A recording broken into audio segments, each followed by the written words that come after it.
and acknowledge the participation of The United States condemns in the strongest terms the unprecedented attack on the State of Israel by the Islamic Republic of Iran and its militant proxies and partners. Iran's intent was to cause significant damage and death in Israel. It launched over 300 munitions, including more than 100 ballistic missiles and land attack cruise missiles at Israel, as well as explosive unmanned aerial vehicles. Iran's reckless actions not only posed a threat to populations in Israel, but also to other UN member states in the region, including Jordan and Iraq. Ignore the underlying root causes of the current situation in the region. The Security Council must unequivocally condemn Iran's aggressive actions and call for Iran and its partners and proxies to cease their attacks. The United States also supports Israel's exercise of its inherent right to defend itself in the face of this attack. And as President Biden stated, we will remain in close contact with Israel's leaders. And let me be clear. If Iran or its proxies take actions against the United States or further action against Israel, Iran will be held responsible. We note Secretary General Guterres' statement warning that the region is at risk of plunging into a deeper and wider war on multiple fronts. The United States is not seeking escalation. Our actions have been purely defensive in nature. The best way to prevent such escalation is an unambiguous condemnation from the Council of Iran's unprecedented large-scale attack and an unequivocal call on it and its proxies and partners to refrain from further violence. 通报，期待接下来听取伊朗。 The United Kingdom condemns unequivocally Iran's reckless attack against Israel, which risked thousands of civilian casualties.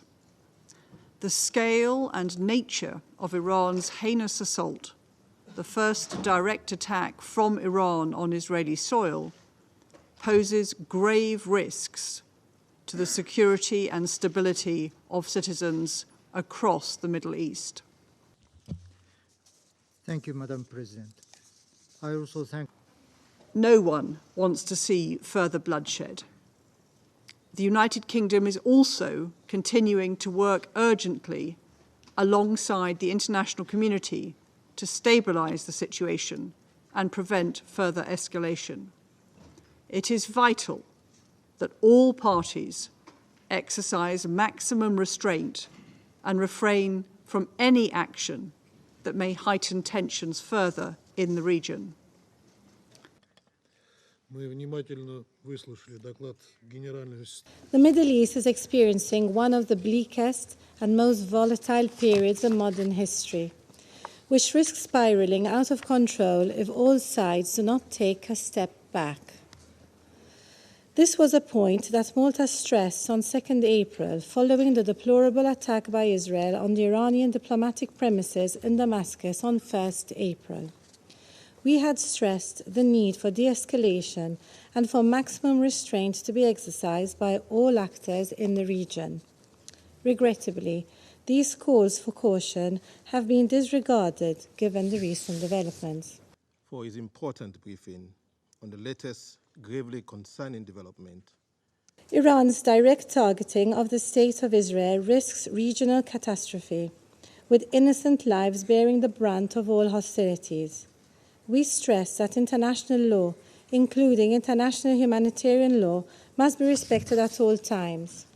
Once again, we reiterate our call on all parties to exercise maximum restraint, including in their messaging, to de-escalate and pursue peaceful and diplomatic solutions to all disputes. Los representantes permanentes de Irán, Israel y Siria.